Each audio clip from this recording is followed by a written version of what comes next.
बिस्मिल्लाहिर्रहमानिर्रहीम। अस्सलाम वालेकुम स्टूडेंट्स, क्या हाल है? ठीक हैं आप लोग?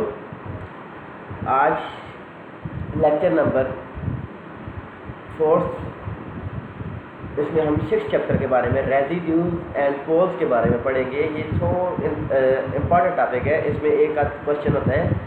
6 चैप्टर में एक क्वेश्चन आता होता है जिसमें हमारे पास उसमें से एक आध पार्ट इसमें रेजिड्यू या पोल के बारे में पूछ लेता है कि हम रेजिड्यू और पोल किस तरीके से फाइंड आउट करते हैं। पोल हमारे पास एक सिंगुलरिटी होती है, एक third type of isolated singularity है जिसमें हमारे पास, मैंने आप लोगों को बताया था, आप लोग जब अपनी 6 चैप्टर में नोट्स में एक 190 पेज पर जब आप लोग ओपन करके देखेंगे तो आपको पता चल जाएगा कि आइसोलेटेड सिंगुलर पॉइंट कौन से होते हैं, सिंगुलर पॉइंट कौन से होते हैं। 3 types of isolated singularity. One is 3 तरह की आइसोलेटेड सिंगुलरिटी है हमारे पास: सेशनल सिंगुलरिटी, रिमूवेबल सिंगुलरिटी और पोल। तो नॉन आइसोलेटेड सिंगुलरिटी वो भी आप लोग डेफिनेशन जितनी भी हैं आप लोग खुद देख लीजिएगा। उसके बाद हम पढ़ते थे कि हम सबसे पहले हमारे पास पोल क्या होता है। पोल हमारे पास एक आइसोलेटेड सिंगुलरिटी होती है किसी एक पॉइंट पर। z = a is called pole of order n if the Laurent series expansion of f of z is given by. हमारे पास ये लॉरेंट सीरीज की एक्सपेंशन थी। लॉरेंट सीरीज मैंने अभी आप लोगों को पिछले लेक्चर में करवाया था कि f of z = n = 0 to infinity a n z minus a power n plus n = 1 to infinity b n over z minus a power n। तो f of z which is equal to a0 plus a1 z minus z0 up to so on plus b1 over z minus z0। तो ये हम क्या कहते थे? This is called pole. हम इसको pole कब कहते थे? z = a is called pole of order n। अब पोल के बारे में अब बताता हूँ कि हम इसके बारे में क्वेश्चंस करेंगे। सबसे पहले हमारे पास क्या था? If f of z is equal to 1 over z minus 3। तो अब ये हमारे पास फंक्शन गिवन था, एक लॉरेंट सीरीज ही थी। तो 1 over z minus 3 हमारे पास क्या था कि एट पॉइंट 3 पर ये हमारे पास फंक्शन अनडिफाइंड हो रहा था। तो 3 हमारे पास क्या था? सिंगुलर पॉइंट था। तो z minus 3 पावर 1 थी। तो हम क्या कहेंगे? This is a pole of order 1। तो अब दूसरा एक और फंक्शन था, example f of z is equal to sin hyperbolic z over z power 7। तो sin hyperbolic z को हम ओपन करेंगे। This is the series of z plus z cube by 3 factorial plus z power 5 by 5 factorial plus z power 7 over 7 factorial up to so on। तो अब जब z power 7 हम जो multiply कर देंगे अंदर, तो हमारे पास 1 over z power 6 plus 1 by 3 factorial जो भी टर्म हमारे पास आ जाएगी। तो हमारे पास जो पहली टर्म थी, तो हम इसको देखते थे कि ये हमारे पास क्या था कि z minus 0, हम इसको लिख सकते थे z minus 0 power 6 plus 1 by 3 factorial 1 over z power 4 up to so on. बाकी टर्म्स को छोड़ दें, बाकी टर्म्स को हम निगलेक्ट कर देंगे कि हमारे पास जो फर्स्ट टर्म थी b1 over z minus 0 power 6, तो हम इसको कहते थे कि this is the pole of order 6, क्योंकि इसका 6 ऑर्डर था। एंड किस पॉइंट पर पोल था हमारे पास? z = 0 पर, कि हमारे पास z = 0 पर हम इसको कहते थे कि this is the pole of singularity point of at x at z = 0 of order 6। Residue क्या होता है? हम किस तरीके से फाइंड आउट करते थे? तो रेजिड्यू हमारे पास बेसिकली फाइंड आउट, पहले हमें इसकी डेफिनेशन बता दूँ कि कहता है कि suppose z0 is an isolated singular point, कि हमारे पास एक लॉरेंट सीरीज है, लॉरेंट एक्सपेंशन जब हम ओपन करते हैं तो z0 हमारे पास क्या था? आइसोलेटेड सिंगुलर पॉइंट था। मैंने ये बॉक्स में बनाया था। कहता है कि the coefficient of b1 is called residue of f of z at z0, कि ये जो हमारे पास b1 के साथ जो कोफिशिएंट आता है वो हमारे पास क्या होता है? उसको हम कहते हैं रेजिड्यू। अब रेजिड्यू हम किस तरीके से फाइंड आउट करते थे? उसको हम कहते थे कि residue of f of z which is equal to b। तो अब इसको लिखने का ये तरीका था। अब इसका फार्मूला होता था, हम इसके फार्मूले के मुताबिक हम इसको लिखेंगे। इसका फार्मूला हमारे पास कौन सा था कि हमारे पास इसका फार्मूला था कि formula for finding residue at z = z0 f of z 1 over n minus 1 factorial. थोड़ा सा मैं इसको मतलब लिखा हुआ है, लेकिन ये है कि बुक में भी लिखा हुआ है 1 over n minus 1 factorial z minus z0 d की power n minus 1 d z power n minus 1 z minus z0 power n into f of z। ये हमारे पास फार्मूला होता था। इसी फार्मूले के तहत हम इसके रेजिड्यू फाइंड आउट करते थे एट पॉइंट Z0, और जितना हमारे पास रेजिड्यू होता था उसका भी हम कहते थे कि रेजिड्यू का आर्डर भी हमारे पास ये है। एन हमारे पास क्या है, order of isolated singular point. तो अब इससे रिलेटेड एक एग्जांपल थी कि हमारे पास if F of ji is equal to E power ji over Z square into ji minus pi iota. तो अब हमारे पास क्या था कि हम इसको कहते थे कि ये हमारे पास टर्म क्या है, आइसोलेटेड सिंगुलर पॉइंट के पहले चेक करते हैं। तो एक जी इज इक्वल टू 0 पर आइसोलेटेड सिंगुलर पॉइंट है, और एक हमारे पास Z is equal to plus pi iota पर ये हमारे पास क्या था कि आइसोलेटेड सिंगुलर पॉइंट था। तो दो हम रेजिड्यू इसके फाइंड आउट कर सकते थे, फाइंड रेजिड्यू। तो हम मैं एक रेजिड्यू फाइंड आउट करूँगा, दूसरा आप लोगों ने खुद फाइंड आउट करना है। तो अब हमारे पास क्या था कि f of ji is equal to E power ji over z minus pi iota whole square divided by z square. तो इसका आर्डर क्या है, 2 है। तो इसका हम रेजिड्यू फाइंड आउट करते थे at ji is equal to 0, क्योंकि हमारे पास सिंगुलर पॉइंट क्या था, जी इज इक्वल टू 0 पर था। तो इसका रेजिड्यू जब हम फाइंड आउट करेंगे तो residue at ji is equal to 0, तो residue Z is equal to 0 F of Z 1 over n minus 1 factorial. 2 minus n हमारे पास क्या था, number of order is 2 minus 1 factorial limit ji approaches to 0 derivative of 2 minus 1 D Z of 2 minus 1 Z minus 0 का square F of Z. F of Z जो function हमारे पास given था, हमने function लिख दिया उसकी जगह पर 2 माइनस 1 फैक्टोरियल 1 के इक्वल होता है limit ji approaches to 0 derivative of Z. तो जी स्क्वायर के साथ कैंसिल, ई पावर जी ओवर। तो अब n माइनस 1 2 माइनस 1 मतलब एक ही सिंगल डेरिवेटिव हमने इसको लेना है, और लिमिट अप्रोच करवा देनी है किसको, लिमिट जी अप्रोचेज टू 0 पर हमने ये लिमिट भी अप्रोच करवानी है। तो अब limit ji approaches to 0 derivative हमने लिया था, क्वोशिएंट रूल हमने लगा दिया, डिनोमिनेटर का square denominator as it is derivative of numerator minus numerator derivative of denominator. तो limit ji approaches to 0 z minus pi iota power 3 e power z minus e power z 3 into ji minus pi iota whole square. तो अब जो terms cancel out होती थी वो हमने cancel out कर दी।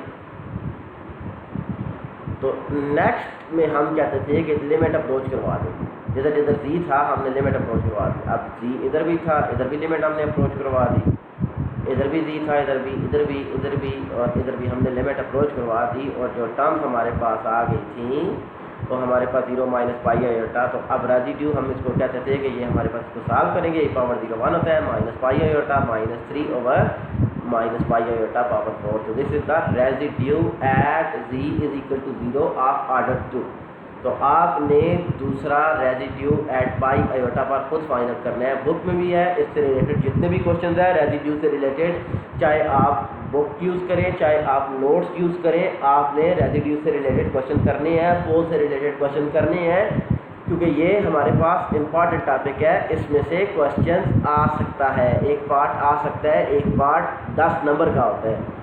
तो छोटा सा क्वेश्चन होता है, लिमिटेड क्वेश्चन होता है, और एक क्वेश्चन इंपॉर्टेंट होता है। अब हम चेक करते थे कि behaviour of a function at infinity, ये भी हमारे पास एक डेफिनेशन थी कि how we can check the behaviour of function at infinity पर। हम फंक्शन को रेजिड्यू को हम किस तरीके से पोल या जीरोस को हम किस तरीके से, जीरो भी हमारे पास वही होता है जो पोल होता है। तो अब पोल या हम इन्फिनिटी पर किस तरीके से चेक करते थे, तो उसके लिए हमारे पास प्रोसीजर होता था कि जो हमारे पास फंक्शन होता था एफ ऑफ जी में z is equal to 1 over डब्ल्यू हम खुद से लेट करते थे, तो वो फंक्शन हमारे पास फाई ऑफ डब्ल्यू बन जाता था। अब हम फाई ऑफ डब्ल्यू का पोल चेक करते थे कि उसका पोल क्या है, तो वही पोल हमारे पास किसका आ जाता था, एफ ऑफ जी का आ जाता था। वही पोल हमारे पास एफ ऑफ जी का आ जाता था एट इन्फिनिटी। मतलब ये है कि जी इन्फिनिटी कब होगा, कि जब हमारे पास डब्ल्यू 0 होगा। तो ये हमने खुद सेलेक्ट किया था। अब इससे रिलेटेड क्वेश्चन करते हैं। अब हमने चेक करना था कि if F of ji is equal to z square, तो investigate the zeros pole at singularities of f following at ji is equal to infinity पर।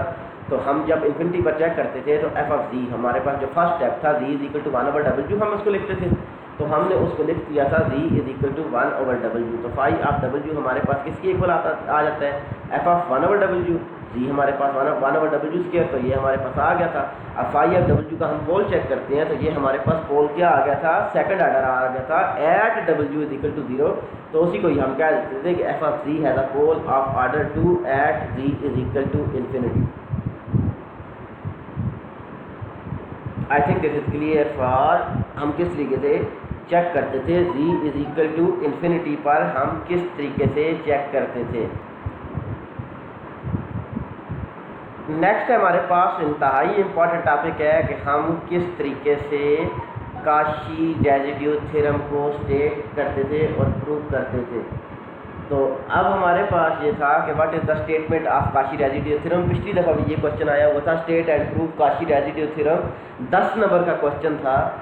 स्टेटमेंट इसकी होती है कि if f of z, state में इसको करता हूँ if f of z is analytic, कि एक फंक्शन है एफ ऑफ जी जो कि एनालिटिक फंक्शन है। अब आप लोगों को पता होगा कि एनालिटिक फंक्शन कौन सा होता है, जिसका डेरिवेटिव एग्जिस्ट करे विद इन द कर्व, उस कर्व के अंदर एक्सेप्ट एट फाइनाइट पॉइंट। एक कर्व है उसके अंदर फाइनाइट पॉइंट है, कौन कौन से पॉइंट है, g1 g2 up to gn तक, उनके अलावा बाकी सब पॉइंट्स पर डेरिवेटिव एग्जिस्ट करता है। तो वो हमारे पास हम कहते थे कि उसका जब उसको इंटीग्रेट करेंगे f of z d z which is equal to 2 pi iota into sum of all residues r j is the sum of all residues, जितने भी रेजिड्यूज थे उन पर हम उन सब का रेजिड्यूज चेक करेंगे। तो अब हमारे पास ये टर्म क्या थी कि वो सिंपली कनेक्टेड डोमेन है। तो इसका हम प्रूफ मैं स्टेटमेंट वंस अगेन रिपीट कर देता हूँ। काशी रेजिड्यू थ्योरम है, आपने गौर से देखना है कि if f of z is analytic on, कि एक फंक्शन है जो कि हमारे पास एनालिटिक है कर्व के अंदर हर जगह पर एनालिटिक है, लेकिन कुछ पॉइंट्स पर वो हमारे पास एनालिटिक नहीं है। उन पॉइंट्स को आइसोलेटेड सिंगुलर पॉइंट कहते थे, जो कि हमारे पास g1 g2 up to gn तक पॉइंट्स है। तो हमारे पास उस पूरी कर्व का इंटीग्रेशन किसकी इक्वल होता है, 2 pi iota into sum of all residue. इन सब पॉइंट्स का रेजिड्यू फाइंड आउट करेंगे, क्योंकि हमारे पास सिंगुलर पॉइंट है, सिंगुलर पॉइंट के रेजिड्यूज होते हैं, तो हम उनके रेजिड्यूज फाइंड आउट करेंगे। तो सम ऑफ ऑल रेजिड्यूज ये हमारे पास, अब इसका प्रूफ करते हैं। तो अब हमारे पास क्या था कि एक डोमेन है, डोमेन डी है, ये एक रीजन हमने लिया, उस रीजन के अंदर हमारे पास एक कर्व थी, उस कर्व के अंदर हमारे पास पॉइंट थे g1 g2 g3 g4 up to gn तक। और हमने क्या किया कि हमने ये कहा कि हमारे पास ये जो कर्व है, इस कर्व के अंदर सारे के सारे पॉइंट्स क्या हैं, सब पॉइंट पर फंक्शन एनालिटिक है, स्वाय इन पॉइंट्स की, इन चंद पॉइंट्स के फंक्शन हमारे पास एनालिटिक था। Given f of ji is analytic except g1 g2 g3 up to gn where c1 c2 are the circle. क्या हमने उनके गिर्द एक आर रेडियस का सर्कल कंस्ट्रक्ट किया, जो कि हमारे पास where r is so small that all circle lies inside the curve, कि उस कर्व के अंदर वो सारे के सारे सर्कल लाइव कर रहे हैं और ओवरलैप ही नहीं कर रहे, हर सर्कल का अपना रेडियस है। और हम उसको कहते थे कि c j which is equal to z minus z j is equal to r z j, j की वैल्यू हम 1, तो पहला सर्कल 2, दूसरा सर्कल एन तक हम जाएंगे तो हमारे पास ये सर्कल बन जाएंगे। तो अब हमारे पास काशी इंटीग्रल फार्मूला हमारे पास क्या कहते हैं कि भाई काशी थ्योरम के साथ हम कहते थे कि इंटीग्रल के अंदर जितने भी कर्व थी उन सब कर्व को अलग अलग कर्व पर हम डिफाइन कर दें। तो अब given f of z has a pole at ji is equal to z naught, further which pole that के पोल हमारे पास वो वाला पोल क्या है, वो पोल हमारे पास m है। तो अब हम उसको चेक करते थे कि हमारे पास क्या है कि अब एफ ऑफ जी हमारे पास क्या आ जाएगा कि हम उसको कहते थे कि हम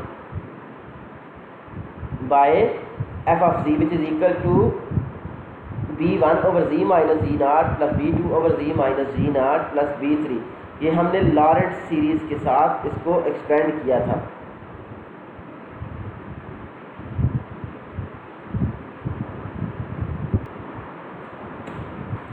हमने ये फंक्शन इस कर्व के साथ c1 c2 c3 up to cn तक हमने ये कर्व को लेकर से डिस्ट्रीब्यूट कर दिया, इसको क्वेश्चन नंबर 1 कह दिया। अब पोल ऑफ आर्डर m है, तो आर्डर m का मतलब है कि अब जब हम पोल पर हम रेजिड्यू डिफाइन करते थे तो रेजिड्यू क्या होता है हमारे पास, रेजिड्यू हमारे पास होता है कि coefficients of b1 b2 b3 up to bn तक, क्योंकि हमारे पास आर्डर m था तो हमने फंक्शन खुद से कंस्ट्रक्ट किया। This is the function f of z which is equal to phi of z plus b1 over z minus z naught plus b2 over z minus z naught up to bm over z minus z naught. ये function हमने खुद से construct किया। क्यों construct किया कि ये हमारे पास फंक्शन था, आर्डर हमारे पास पोल क्या था उसने गिवन किया हुआ था आर्डर m। तो इसको इंटीग्रेट कर दे c1 के साथ, इस सारी कर्व को इंटीग्रेट कर देंगे तो हमारे पास क्या आ जाएगा फाइव ऑफ जी। तो अब हमें पता था कैलकुलस में हमने किया था कि हमारे पास एक फंक्शन काशी इंटीग्रल फार्मूला हमारे पास किसकी एक होता है जी माइनस जी नाट। क्या है हमारे पास एक सर्कल है, सर्कल का रेडियस या तो हमारे पास क्या होता है कि z is equal to 2 pi iota या हमारे पास 0 के इक्वल होता है। For n is equal to 1 पर जब n इज इक्वल टू 1 करेंगे तो ये हमारे पास 2 pi iota by Kashi integral formula और बाकी सारी टर्म्स पर ये क्या हो जाएगा 0 हो जाएगा। तो हम इस पर वैल्यूज पुट आउट करेंगे तो हमारे पास क्या आ जाएगा ये टर्म भी 0 ये हमारे पास क्या आ जाएगा जब हमारे पास n इज इक्वल टू 1 होगा तो वो 2 पाई आयोटा इंटू b1 हमारे पास आ गया था। तो बाकी सारी टर्म्स क्या हो जाएंगी 0 हो जाएंगी। इसको हमने लिख दिया 2 पाई आयोटा b1 हमारे पास क्या था अब इसका रेजिड्यू। तो b1 हमने इसका r1 कह दिया कि ये रेजिड्यू 1 आ गया था। सिमिलरली हमने दूसरी कर्व के साथ हमने इसको किया दूसरे सर्कल के साथ, ईच सर्कल के साथ हम उसकी वैल्यूज फाइंड आउट कर रहे थे। फॉर एग्जांपल कि ये जो हमारे पास था कि अब हम इसका इस सर्कल का पोल जब हम फाइंड आउट करेंगे तो इन सब का सर्कल का पोल 0 हो जाएगा। तो इसका पोल हमारे पास आ जाएगा। Let's suppose pole is a residue, हमारे पास इसका रेजिड्यू फाइंड आउट करेंगे तो बाकी सारी टर्म्स का 0 आ जाएगा। अब जब इसका फाइंड आउट करेंगे तो बाकी सारी का 0 आ जाएगा। इसका फाइंड आउट करेंगे तो हमारे पास सारी टर्म्स का क्या आ जाएगा 0 हो जाएगा। तो इसको हम कहते थे कि ये हमारे पास टर्म। तो अब एंड सो ऑन जितने भी सर्कल्स थे उन सब का सर्कल्स के साथ हमने रेजिड्यू फाइंड आउट किया था। तो हमारे पास क्या आ जाएगा इन सब की वैल्यू जब इक्वेशन 1 में पुट आउट करेंगे तो टोटल कर्व हमारे पास क्या थी C1 C2 C3 up to Cn तक। तो 2 पाई आयोटा सब में था। तो R1 R2 R3 up to Rn ये हमारे पास रेजिड्यूज थे। तो सम ऑफ ऑल रेजिड्यूज उस कर्व के अंदर जितने भी रेजिड्यूज थे वो हमारे पास sum of all residues where Rj is the sum of all residues. This is the Cauchy residue theorem. I think that is enough for today lecture. तो आप लोगों को पता हो गया होगा कि पोल क्या है। जब आप लोग खुद सॉल्व करेंगे आपको और भी क्लियर हो जाएगा पोल क्या है, रेजिड्यू क्या है, सिंगुलर पॉइंट कौन से हैं, आइसोलेटेड सिंगुलर पॉइंट कौन से हैं। फिर उसके बाद हमारे पास सिंगुलरिटी किस वक्त रिमूव करते हैं और सिंगुलर पॉइंट हमारे पास कौन से होते हैं जब जिस पर फंक्शन अनडिफाइंड हो जाए। तो ये सारी चीज़ें हमने इस लेक्चर में पढ़ी थी। तो इम्पॉर्टेंट लेक्चर था, आप इसको 2-3 दफ़ा देखेंगे तो आपको और भी क्लियर हो जाएगा।